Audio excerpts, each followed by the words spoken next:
Hello, I am the real-life fake wizard. Today, I'm going to discuss the Stop Killing Games initiative. Over the last week, I've gotten lots of comments from viewers asking me to provide my insights to the Stop Killing Games movement. So as promised, I'll do just that. However, I'm going to preface this discussion by saying some things that I want to be super clear about. Number one, I do not believe in mob mentality movements. Like social movements online. I don't believe in marches and protests. I don't believe in trending hashtags, because there's a slippery slope when we see movements like these. So I'm thankful to say I believe that Stop Killing Games is different from that. It's an online petition that kind of starts and ends with that petition. And again, I will really discuss the initiative in a minute, but there really is something to be said about movements and protests and boycotts. In a lot of my videos, I discuss topics like choosing to cancel Disney Plus, or video games you shouldn't buy, or closing your wallet to companies who don't have your best interest at heart or in mind. And many commenters say that this is a form of boycott, that I'm calling for boycotts, and that I'm trying to start a movement. I can promise you this is not the case. I am not interested in movements. I don't even like the term boycott because, well, boycotts and movements can get hijacked, and they do get hijacked. Throughout history, and especially since the age of social media, when there are big consumer movements that pop up, there are usually 2 to 3 faces of the operation. That means there are 2 or 3 people who become the focal point leaders of the movement, and inside of that, these 2 or 3, maybe 4 leaders gain a lot of power. And power is a huge discussion point for social movements. There's a lot of eyeballs on these things. There's a lot of emotion put behind the choices of the movement and the choice to participate in said movement. And inside of that, these leaders act like the authority figures dictating down the next moves that everyone is supposed to make. The leaders tell people what to do, how to think, and what to feel. And there's a lot of manipulation there. For instance, and whether you agree with it or not is totally fine, but let's look at the No Kings protest that happened this past June. Here, we find people protesting the President of the United States. Well, if we look at the fine print here on some of the posters that were put out to promote the event, we'll see a very interesting name appear. No Kings, June 14th, mobilize. Paid for by Christy Walton. Who's Christy Walton? And why does this matter? Well, she's a billionaire who happens to be the heiress to none other than Walmart. Right now, Forbes puts her at the 110th richest person in the world, clocking in at $19.5 billion net worth. Now, I know some of you are thinking, well, perhaps she funded this movement against the president out of the goodness of her heart. Maybe it's a form of altruism. Or maybe she hates the president so much that she'll do it just to spite him. Look, my heart is icy cold. I don't buy it. Those 2 examples work in fairy tales, and the real world is not a fairy tale. Most people, especially billionaires, do things to get more power, money, or influence. This lady is worth $20 billion, but right now, there are millions of Walmart employees that are on Medicaid because they can't afford health insurance. Zoom out, that means Christy Walton has money to pay for protests that most people have already forgotten about, but American taxpayers need to subsidize Walmart employees' health care. That doesn't seem fair now, does it? Walmart cleared $681 billion in revenue this past year. Of that, $19 billion was pure profit. Now, Walmart claims that they spend $6 billion a year for healthcare on their employees, but if you make $19 billion in profits, maybe, just maybe, you toss 1 or 2 extra billion on the healthcare pile so that Americans don't have to foot the bill. I don't know. Maybe it's just me. But as a business owner myself, I have a deep philosophy in taking care of one's people. We have a pizza party every 6 months, and the slices are cut in elementary school skinny triangle style. Okay, look, before the comments explode here, I don't say any of this to be political. I don't say any of this to discuss healthcare or any other nonsense like that. Simply put, corporations suck. I've been saying this in all my videos since I started this channel. Like, it's kind of the whole point of why I'm here. And it's going to very clearly tie into Stop Killing Games in just a moment. Corpos are the final bosses to humanity. And while we don't have the true blue motivations to why Christy Walton would get involved with funding protests and movements, it's not a simple explanation of because she felt like it was the right thing to do. It's never ever that simple. And it's only one example, sure, but it serves a point that the faces of activist movements are often there to suck up power in the form of money and influence. I mean, look at that idiot with the Bud Light boycott.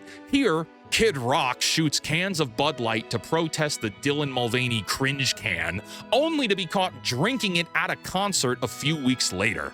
He went viral and gained a whole lot more political attention, only to prove that his integrity cost a single can of beer. In July 2021, Activision Blizzard was sued by the state of California, alleging a pervasive culture of sexual harassment and discrimination against women in the workplace. That's kind of a big deal, huh? I don't take the government or legal body of California seriously at all. You can count on California being corrupt and crooked as much as you can rely on the sun rising in the morning. So for California to sue a company as large as Blizzard Activision, that raises a lot of alarms to me. That went super viral really fast.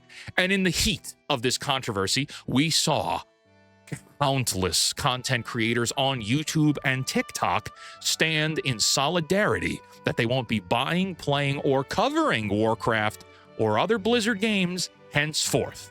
And that lasted about 2 whole weeks before they started playing the games and streaming them all again.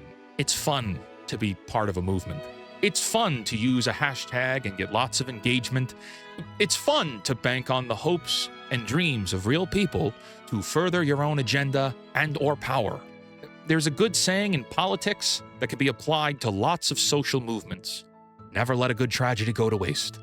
And my friends, most of the people who virtue signal for views, who shoot Bud Light cans to go viral, who use real horror stories of harassment in the workplace to cash in on a trend, don't deserve your views, and they don't deserve your respect. In fact, most of them actively deserve your disrespect. So I preface all of this to bridge into Stop Killing Games.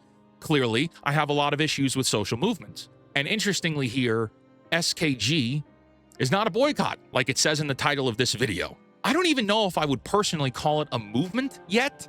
I think that's debatable. And I think the only reason I can truly support this, and I do 100%, is because there is a means to its ends. Like there's an actual plan here. It's not just a, let's keep talking about it and protest for eternity. Stop Killing Games is a petition. Video games are being destroyed. Most video games work indefinitely, but a growing number are designed to stop working as soon as publishers end support. This effectively robs customers, destroys games as an art form, and is unnecessary. Our movement seeks to pass new law in the EU to put an end to this practice. Our proposal would do the following. 1. Require video games sold to remain in a working state when support ends. 2. Require no connections to the publisher after support ends. And 3. Not interfere with any business practices while a game is still being supported. If you are an EU citizen, please sign the Citizens Initiative. Well, that's pretty cut and dry. You know, while reading this, the game that popped into my head that is broken, like there are aspects about these games that don't exist anymore because everything was shut down. You're gonna laugh at me, but Disney Infinity. Yeah, the Toys to Life game had lots of online-only features, and because those servers are dead, you cannot 100% those games anymore. There are 3 of them. All 3 of them you cannot 100%. You can't even get all the Xbox achievements or PlayStation trophies anymore. So you could have spent hundreds and hundreds of dollars on buying all these toys and accessories, and you can't complete the game because the servers all went down. I don't like sand. I am Groot. Okay, so there are lots of games that experience problems like this, right? For me, the first one I thought of was Disney Infinity. Says a lot about me. Most people often refer to Ubisoft's The Crew, though. But here are some other games that are either entirely unplayable or incompletable because of the company's neglect. Little Big Planet 3, Dungeons & Dragons Dark Alliance, X-Defiant, Battlefield 3, 4, Battlefield Hardline, Dark Souls 2 doesn't have multiplayer anymore, Gundam Evolution, Lego Legacy, Friday the 13th, Evolve. I mean, look at this. Here's a list of 60 games that have been killed that Kotaku, God bless them, put together in 2023. Like, this is something that's an ongoing issue. People buy games, and there are features to these games that require a feedback connection to the producer of those games. But once the company stops seeing continuous profits, they sever that connection, making the original purchase a killed game. That's not fair to consumer interests. And so here we find the Stop Killing Games initiative. And it's more than just a hashtag. It's more than just some social movement. Started by Ross Scott, known as Accursed Farms here on YouTube, SKG is a petition for EU citizens to request government intervention in preservation of video games. Now we gotta pause right there because that makes me cringe. Firstly, as an American, petitions don't really mean anything here. We laugh at most petitions. They typically don't move a single inch of change. Secondly, government intervention. Oh, no. It makes me want to hiss at the camera like a cat. As an American, the last thing I want is more government intervention. I've been pretty clear that I don't trust the corporations. Well, I certainly don't trust the politicians who are all bought and paid for by the corporations. Government is just the mouthpiece of enacting the rules that their corporate masters want to play by. But here, in this situation, and I can't believe I'm saying it, it makes sense. And I'm optimistic that the EU operates a little differently on petitions than here in the States. There are 3 points in Ross's petition.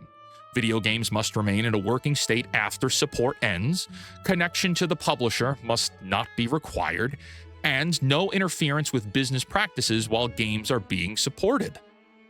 All 3 of these requests actually require some kind of government intervention. The corporate publishers will not and do not want to honor these 3 things on their own. The only way to ensure that these requests aren't pick and choose, but become the norm, is to make legislation to support it. Now, like I said, I'm not in the EU. I know most of you watching aren't there as well.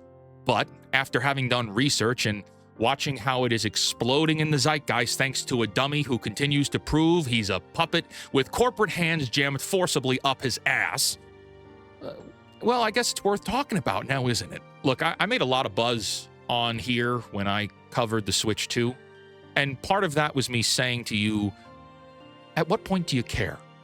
At what point do you yourself, individually, start fighting back against the corporations who are destroying things we love? Sometimes it's Disney, sometimes it's Microsoft, Nintendo, Sony, etc. In this instance, it's lots of gaming publishers putting out very expensive products and then pulling the rug on you after they've got your money, with no promise of allowing you to use said products in the future.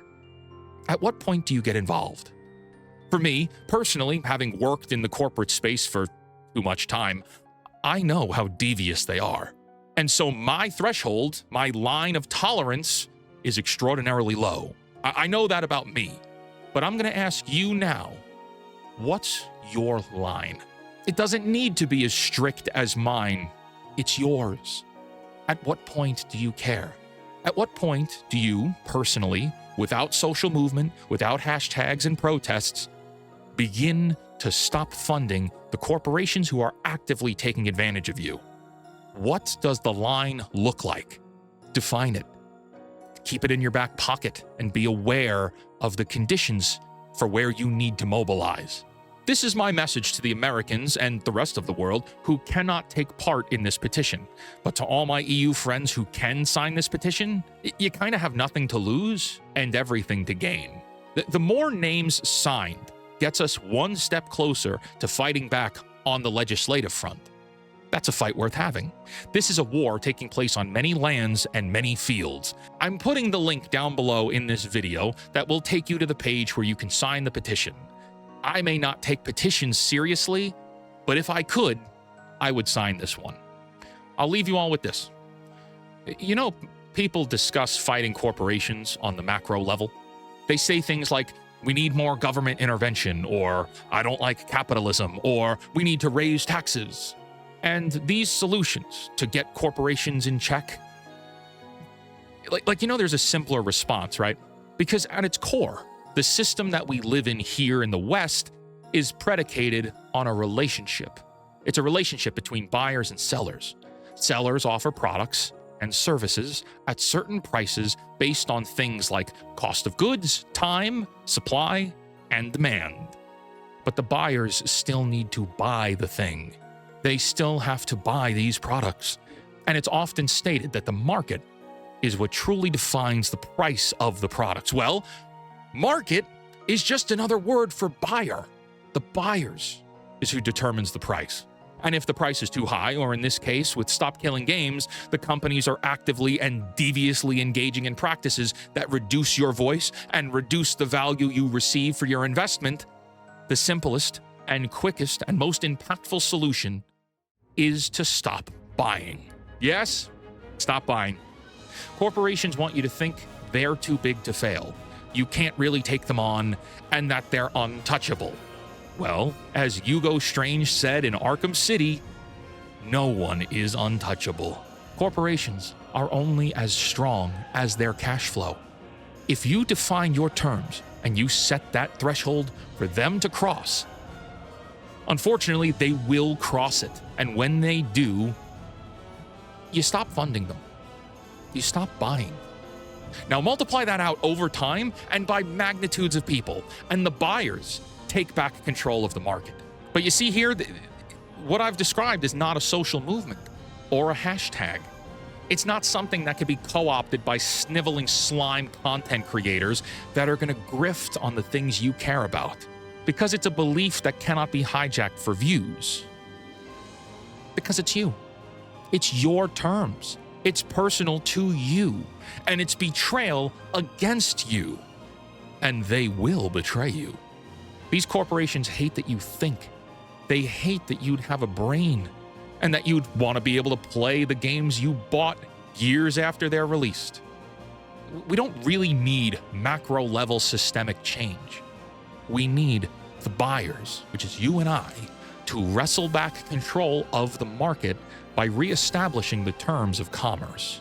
But until then, today we have the Stop Killing Games initiative. And I, the fake wizard, with all my fancy words and action figures, request that you sign the petition if you legally can. Until next time, create, innovate, inspire others to do so as well. And for the love of God, cancel Disney Plus. Okay, goodbye.